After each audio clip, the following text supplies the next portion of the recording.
And then within 45 seconds, Araujo made it 2-1 in the second half. 49th minute, 3-1, a Gyökeres penalty. 81 minutes, another penalty from Gyökeres. Haaland even conspired to miss a penalty when he hit one against the crossbar. And this thoroughly miserable night ends. Sporting Lisbon 4, City 1. Well, let's go back to the studio. We were baffled at half-time.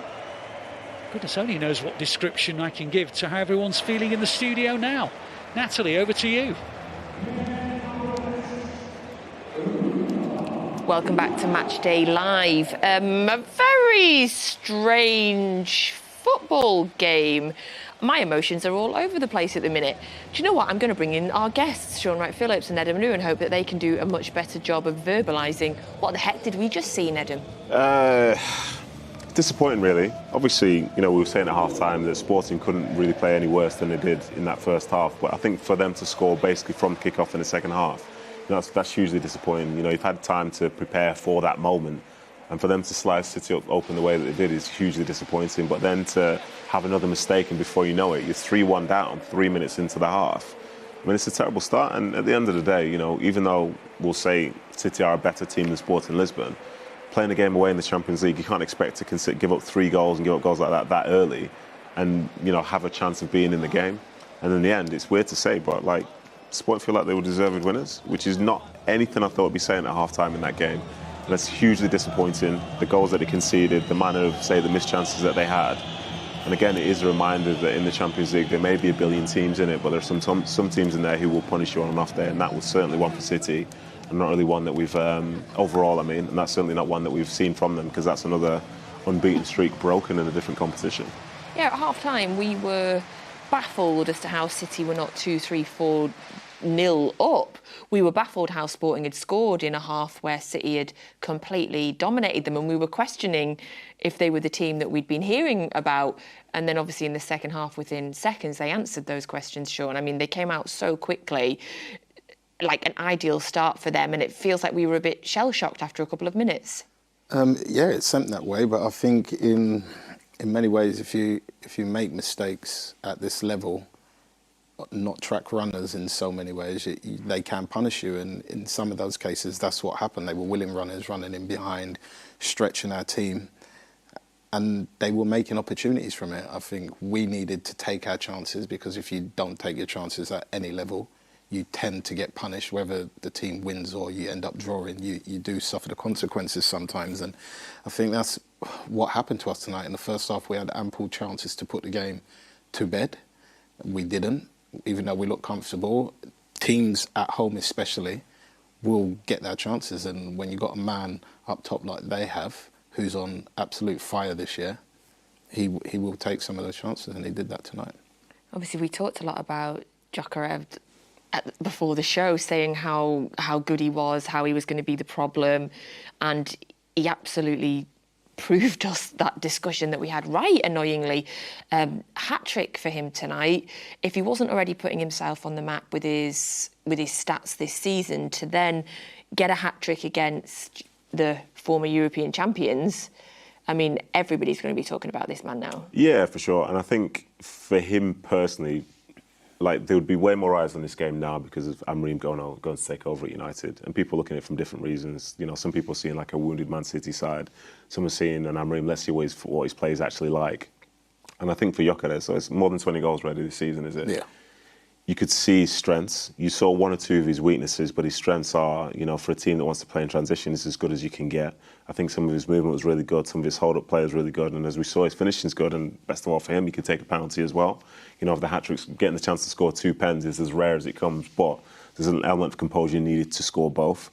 And he was key for them. I think the fact that they started on the front foot with somebody like him up there makes a big difference. And as a matchup, he made it difficult for that whole City backline. They always knew, Sporting, that they had the opportunity to hit them in transition. There was space that was available, which will always be available when you play against a side like City, who like to have possession in your half, as we said earlier. And it's disappointing. There's a good chance Gyökeres could have had a say in this game either way. But when some of the moments are coming from mistakes, like I say, with the 2 pens, I think it's hugely disappointing. But the eyes are on him. I think more eyes than before. And I'm sure there'll be lots of people who will think, oh, he's going to go to United and this, that and the other.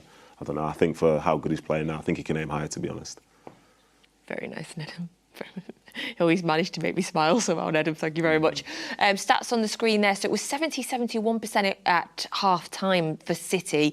Possession dropped to 66% for City. I mean, look at that number of attempts. 20 attempts for Manchester City, 6 on target tonight. What are you guys looking at? The distance cover, this has changed. Yeah. So they have more distance covered than us. Yeah, whereas now it looks like... Yeah. First half, City had covered more distance by like 2 kilometres in total.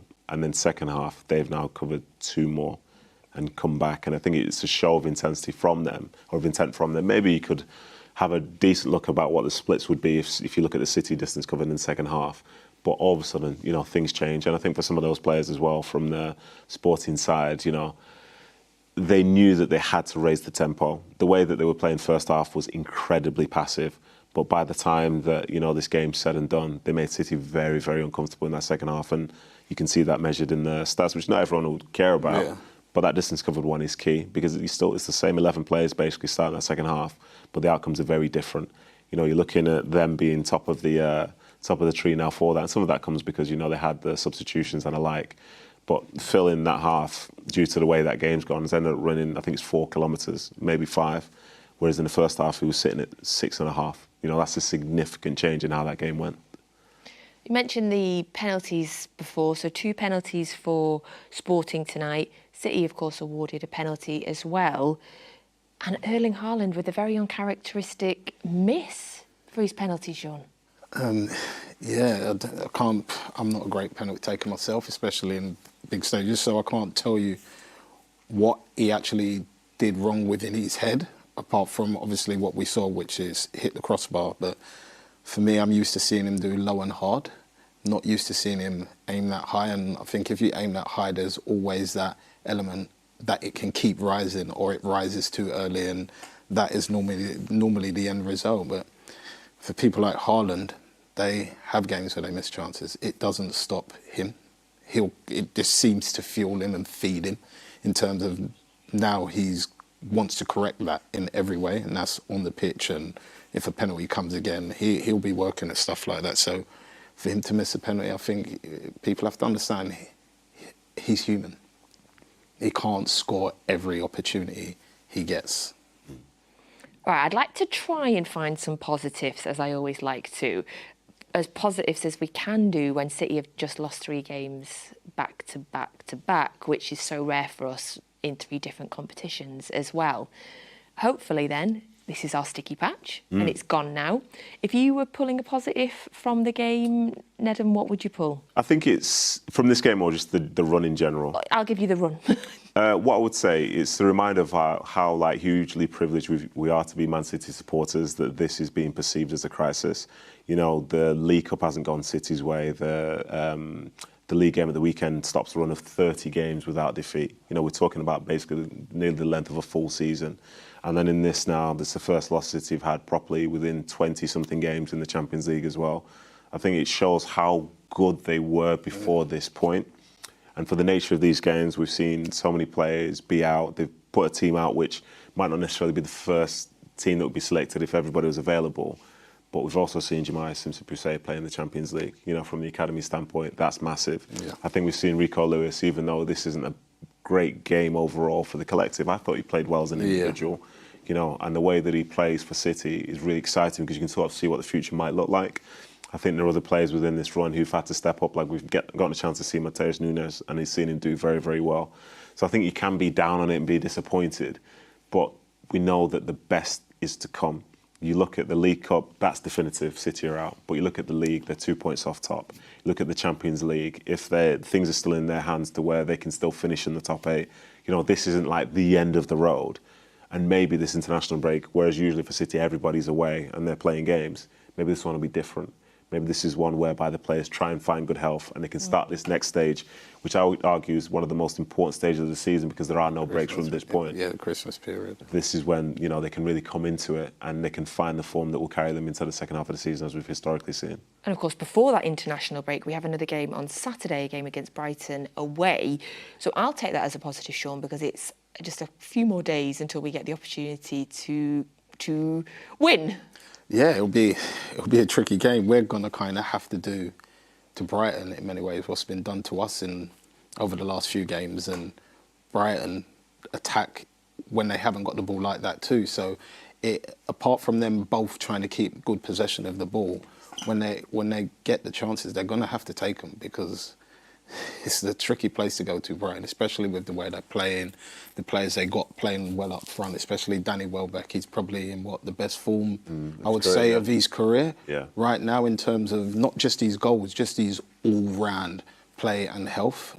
So it'll be a tricky one for us, but I think they will leave us spaces to do what we need to do. 100%. And I think the positive is going into that game on the weekend, like, everybody has this sense of anxiety, you know, because this is something which you don't really see very often with City. I think it's the third time in all of Guardiola's tenure that City have lost 3 games in a row. When you think about the fact they're playing 70 games a season, again, that's a hugely privileged position. But going down to Brighton, if they get a win there, they'll celebrate it differently to if they'd been winning all the games beforehand. And some of those times and some of those games are where you see people rally together. Like, being privileged enough to, say, do the Man City podcast, like, I remember, I think it was Ruben Diaz talking about the likes of Rodri and how, like, the best things for those guys is how they respond when their backs are against the wall, not when everything's easy. And this is the perfect time for you to see the character step up within that team, to see it from the manager, because, yes, people are out and so on, and it's affecting the flow of the team. But if you want to win a Premier League title, you know, to make history and win it for the 5th time, tough times exist, and this is your chance to get through it. It's a great character test, as opposed to just a free-flowing, like, football's easy, that you can feel at times. And here's a positive for you to take into the weekend. Kevin De Bruyne appeared on the pitch. Thank you. Yes. Is there a better positive than that? Right now, he's a great positive to have leading in, and hopefully he stays well and healthy. Get some minutes against Brighton and then have an international break to get even more fit and healthy, come back in that important part of the season, and hopefully a few of the other players come back healthy. We saw Doku come on as well, obviously Savinho is there, so... It's very easy to forget about the dark times when you finish a season well, and this at the moment feels like a tough one, but it feels no different if you look back at different times throughout the last few seasons. When they drew with Spurs, they drew with Chelsea, or the year before, Haaland's not getting enough touches, all that nonsense. Like, it's part of the process, and you want to keep moving forward, but sometimes, you know, these moments come because it's top competition. Top competition indeed. And when you look at City's next 3 games in the Premier League, Brighton away, Spurs at home, Liverpool away. There we go, look at that. So, the women's game as well. Obviously, before we get back to the men playing Brighton on Saturday, the women are at the Etihad Stadium on Friday. I keep saying Friday night, under the lights. I cannot wait. I love it when the women play at the Etihad. Obviously, the Joy Stadium's become an absolute fortress for us, but I love it when we get over to the Etihad. Gives you more of you the opportunity to be there as well. And of course, there'll be a Matchday live before that game as well. And then on Saturday, there is a double header.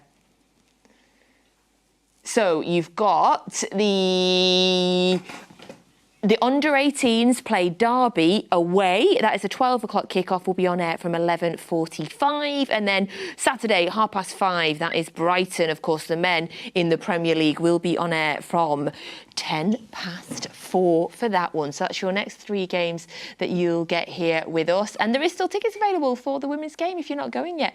Get yourselves down and support the women who are currently sitting top of the WSL. So, thank you. Thanks, gents. Thank you. I'd say it's a pleasure. I know. I didn't really know what to say there. I was like, Listen, think how few times you've actually felt like you do right now. Yeah, it's been a week. Yeah, listen, it's a week. It's not a season. They'll be just fine. Good point. Thank you. Thank you very much, Nedum Onuoha. Thank you very much, Shaun Wright-Phillips. Thank you to Alistair Mann and to Andy Morrison for the commentary for tonight. And thank you all for joining us on Matchday Live. One of those rare Matchday Lives where Manchester City have beaten and I get a bit lost for words and don't really know what to say, but hopefully Nedum and Shaun have made you feel a little bit more positive. And of course the news that Kevin De Bruyne is back. So we'll see you Friday night for the women taking on Spurs and then that double header on Saturday.